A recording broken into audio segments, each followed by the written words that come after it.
Nos metemos en el primero de los temas ya inmediatamente, por supuesto, y nosotros desde acá, como periodistas, nos hacemos preguntas. La misma pregunta te haces vos en tu casa e intentamos responderlas. Uno tiene que ver con el aumento del dólar. ¿Es normal? ¿Está dentro de la franja esperable? ¿El dólar acompaña a la inflación? ¿Tiene que ser así efectivamente? ¿Por qué la moneda argentina se devalúa más que otras monedas cuando hay factores externos de la economía? ¿Por qué sube el riesgo país? Son todas cuestiones que a nosotros, por supuesto, que nos inquietan, te inquietan a vos en tu economía doméstica, y nosotros intentamos llevarte alguna respuesta, que vos entiendas por qué y qué va a pasar, por supuesto. Para eso consultamos a los que están permanentemente con este tema, los que están en la economía, en los mercados. Vamos a consultar a Federico Furiaces, economista. Gracias por atendernos, Federico, ¿cómo estás? ¿Qué tal? ¿Cómo está? Bueno, dólar cerca de los 45, riesgo país alto, arriba de 930 puntos. ¿Hay que preocuparse? ¿Son motivos para preocuparnos hoy, a esta hora? Sí, claramente. Nosotros veníamos señalando el tema de que era difícil que continúe este desacople entre un riesgo país que venía subiendo sistemáticamente y un dólar que venía estando en algún punto estabilizado en las últimas semanas. Ese desacople tenía vuelo corto y hoy estamos viendo eso, ¿no? Otro sacudón en el riesgo país. El riesgo país es el extra de tasa que tiene que pagar Argentina si coloca un bono en los mercados en dólares, sí, por sobre la tasa de Estados Unidos, ¿no? Si la tasa de Estados Unidos está en 2,5% y el riesgo país es 900 puntos básicos, Argentina tiene que pagar, bueno, esos 9 puntos extra sobre los dos. Sobre los dos, 9 puntos extra, o sea, vamos casi a 10 puntos. Una tasa, claro, es difícil endeudarse, digamos, ¿no? Y hoy encima los bonos, un bono más corto, está rindiendo 16% en dólares, un bono que vence en 2020, que es la contrapartida del riesgo que ve el mercado o la probabilidad de default que ve el mercado. A ver, trata de explicarme, Federico, perdóname, de la manera que lo podamos entender todos, ¿quién determina que el riesgo país de Argentina sube o no sube y por qué? ¿Cuáles son los elementos que llevan a que el riesgo país esté en un nivel muy alto como el que está ahora? Es oferta y demanda del mercado de bonos de Argentina. Entonces, cuando hay más oferta que demanda, es decir, se te cae la demanda porque nadie quiere un bono, un papel argentino, lo que pasa es que el precio de ese bono cae y como espejo de esa caída del precio lo que está aumentando es la tasa de interés, ¿no? Como cae el precio, si yo compro ese bono a un menor precio porque hay demanda, porque hay menor demanda, porque el mercado le asigna un alto riesgo de default en algún punto, que está bastante contaminado por el riesgo político, entonces le exige un rendimiento más para entrar a ese bono. Entonces eso es lo que te determina el aumento en el riesgo país. Como la tasa de los bonos argentinos está subiendo porque el mercado tiene desconfianza, bueno, tasa argentina se aleja cada vez más de la de Estados Unidos. Sí. Explica el aumento en el riesgo país. A ver, Federico, hasta ahí es muy importante, a ver, lo que vos contás, pero ¿por qué el mercado tiene desconfianza en Argentina? ¿No confían en este gobierno? ¿No confían en una posible transición, tal como lo señaló el propio presidente Macri? ¿La Argentina o el gobierno argentino no está haciendo, entiende el mercado que no está haciendo las cosas bien y por eso interpretan que Argentina no va a pagar o no va a honrar sus deudas? Bueno, claramente tenés un poco de todo. Primero, en 2020 se te agotan los desembolsos del Fondo Monetario. Ya no tenés los 25.000 millones de dólares que tuviste en 2019 que te cubren el programa financiero y donde ahí agotaban las chances de defaultear, ¿no? Sí. 2020 solamente tenés del fondo 5.900 millones de dólares y tenés necesidades financieras totales por 30.000 millones de dólares, que partes pesos y partes dólares, ¿no? Pero, entonces ese es el primer punto. Ahora, montados sobre que tenés menos desembolso del fondo, se te agotan los desembolsos del fondo, tenés el riesgo político en 2020. No sabés qué gobierno va a estar enfrente y tenés encuestas donde la candidata Cristina, digamos, la que puede ser una candidata potencial, está subiendo las encuestas y claramente el mercado tiene cierta tensión en ese sentido. Para el mercado es un riesgo político que aumente la probabilidad de Cristina Fernández de Kirchner, teniendo en cuenta que las medidas que fueron adoptadas en su gobierno en términos de vaciamiento de reservas del central, atraso tarifario, déficit fiscal, emisión monetaria para financiar el déficit, cepo. Entonces todo eso genera una tensión. Ahora, también hay que decir que no es solamente ese riesgo político. La macroeconomía actual está tiene un frente muy vulnerable. Digamos, ese riesgo político existe y está montado sobre una macroeconomía muy vulnerable que tiene que ver básicamente con que el mercado te bajó el pulgar, porque en 2016 y 2017 las expectativas que vendió el gobierno de Macri en términos de bajar la inflación y bajar el déficit no se cumplieron.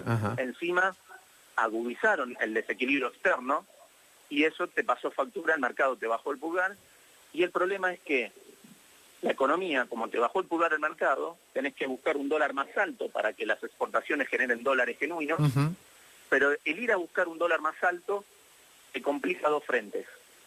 Te acelera la expectativa de inflación, porque estamos entrando en un régimen de inflación más alta. Cualquier movimiento del dólar enseguida se traslada en mayor expectativa de inflación. Fíjate lo que está pasando con la discusión paritaria de comercio. La quieren hacer mensual. Eso te está dando la pauta de que el régimen de inflación, tenés riesgo de ir a un régimen de inflación más alta, que es la contrapartida de que la demanda de dinero se te cae. Y eso lleva al Banco Central a tener que poner las tasas por las nubes, y eso le sigue sacando oxígeno al crédito. Por eso, por otro lado, perdón, una cosita más, el ir a buscar un dólar más alto, la deuda pública del gobierno está básicamente en dólares. Entonces, la devaluación te pone el nivel de deuda, se hace más insostenible porque tu deuda está en dólares, entonces te aumenta ese ratio entre deuda y Producto Bruto. Y eso te vuelve a pasar factura en el riesgo país. Si estás en ese círculo vicioso... Bueno, ahí va mi siguiente pregunta. Vos describís y claramente son como engranajes, ¿no?, de una cadena que cuesta romper. Es un círculo vicioso. ¿Cómo se sale? ¿Rápido? Posiblemente no. ¿O sí hay que salir rápido?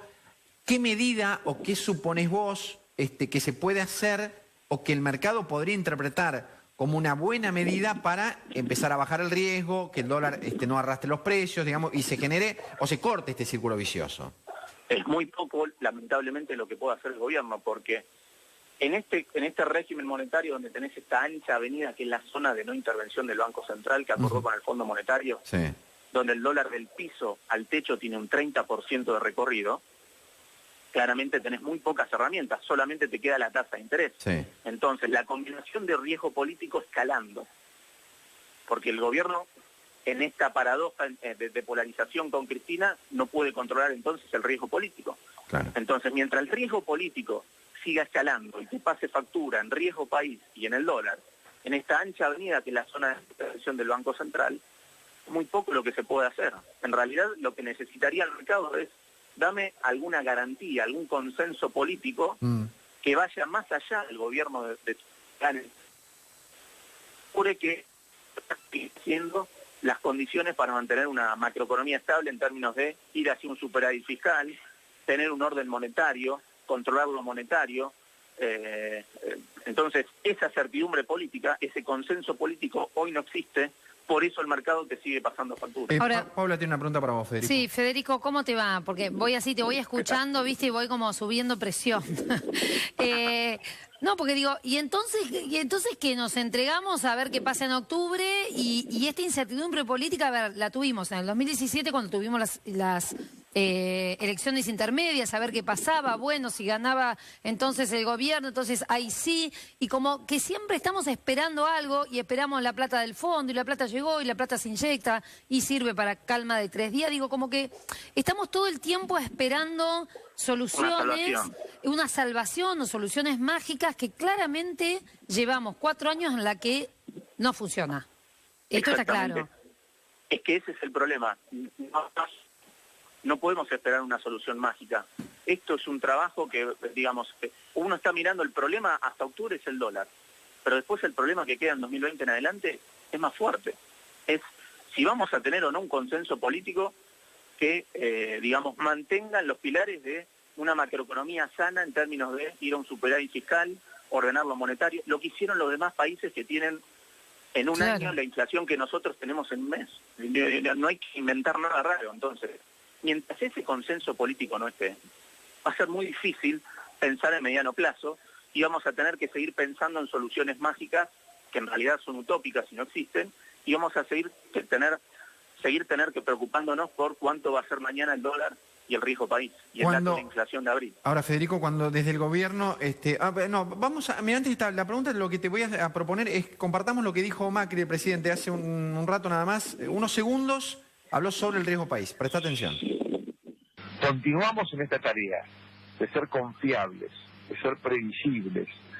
El mundo va a seguir confiando en nosotros, va a venir con más fuerza. Ahora está todo cruzado, querido amigo, por la elección, porque el mundo duda que por ahí los argentinos queremos volver atrás, y eso le da mucho miedo al mundo. Entonces aumenta el riesgo país, toman posiciones más defensivas, pues yo creo que están equivocados. La duda es infundada. Los argentinos no vamos a volver atrás. Los argentinos entendimos que la magia no existe, el mesianismo nos lleva a destruir la sociedad, a comportamientos patoteriles que no nos sirven, nos suman. Lo que suma es escucharse, dialogar, es trabajar en equipo. Hay esta parte, ¿no?, de lo que vos describías, Federico, como un círculo vicioso, porque el presidente se muestra optimista, le da un mensaje al mundo de que Argentina no volverá atrás. Sin embargo, como la economía no está bien, lógicamente sube la imagen o la intención de voto de la expresidenta. Allí, supuestamente por esto, sube el riesgo país. Entonces este círculo es difícil. Lo que yo iba a preguntarte es, el gobierno, y desde hace un tiempo, dicen que, bueno, este es el camino, hay que confiar que este es el camino. ¿Es el camino efectivamente? Y si los argentinos ratifican el rumbo y reeligen a Macri en tal caso, ¿esto va a empezar a aplacarse y se va a calmar la cosa? Digamos, ¿cómo lo interpretás vos? Bueno, hay dos puntos, ¿no? Habría que recalcar. Primero, este es el camino. El problema es que hoy no te queda mucho que hacer. Estás en un programa con el Fondo Monetario que claramente te pone ajuste fiscal y monetario. Si no, no te da la plata, y si no tenés la plata, no podés pagar tus servicios de deuda. Había otro camino en 2016 y 2017, quizás. Ahí está la crítica, ¿no? Fue un gobierno que sistemáticamente vendió expectativas de baja del déficit fiscal y de inflación y subió tarifas muy fuertes, y en ese sentido no cumplió ni con el ajuste fiscal ni con la baja de inflación, y agudizó ciertos desequilibrios en lo que tiene que ver con el desequilibrio en el frente externo. Acuérdense en que 2017 se terminó con un desbalance de divisas de 30.000 millones de dólares, y eso dejaba muy expuesta a la macroeconomía. Claramente ahí estuvo el error macroeconómico del gobierno, montado sobre una herencia muy complicada, claramente. El error, Federico, es no haber cumplido con esto, sobre todo el bajar el déficit, o haber firmado con el fondo y estar atados de pies y mano ante lo que se firmó. No, yo pondría, el error estuvo en 2016 y 2017, pretender bajar rápido la inflación cuando con un no aumento de bajaste el tarifa. déficit fiscal. Entonces eso te generó un cortocircuito muy importante, y encima tuviste un aumento tarifario muy fuerte que no lo pudiste capitalizar en baja del déficit. Entonces vos fijate que en fines de 2017 el gobierno quedó en el peor de los mundos, porque para el mercado no habías hecho el ajuste, el déficit fiscal no bajó, y para la sociedad, para la gente, el aumento tarifario en términos de lo que fue para el bolsillo del consumidor o la estructura de costo de una pyme fue muy fuerte. Esa paradoja te grafica muy bien que algo hiciste mal. Para el mercado no hiciste el ajuste, y para la gente sí, hiciste algo muy mal que tiene un costo político muy fuerte. Entonces, ahí estuvo el problema del gobierno. Ahora no te queda mucho por hacer. No queda mucho, lo dijiste vos, pero dijiste que estamos muy atados a este acuerdo con el fondo. Uno interpreta... Una cosa más, porque no es que si gana Macri, y volvemos al riesgo país que tenía Macri en diciembre de 2017, porque estás en una macroeconomía mucho más vulnerable, necesitas un dólar más alto para que las exportaciones arranquen, pero ese dólar más alto que necesitas te complica el frente inflacionario y te hace más complicado la sostenibilidad de la deuda pública, porque aumentó la deuda pública. Entonces, claramente no es que es todo ruido político, sino que estás montado sobre una macroeconomía mucho más vulnerable. Hablaste de... Y un gobierno, que perdió credibilidad, justamente, ¿no? La última, ¿no? Te hago esto de que estamos muy atados al acuerdo que hubo con el fondo. Al fondo, imagino yo, ¿no? Está en general del lado de los mercados, y no le conviene, en todo caso, que la Argentina vuelva a un gobierno con el signo político del que tenía con Cristina Kirchner. Entonces, digo, el fondo, entendiendo esto, quizás podría ser más flexible y, en algún caso, flexibilizar o reconsiderar el acuerdo para darle aire a este gobierno. ¿Esto es imposible de pensar hoy?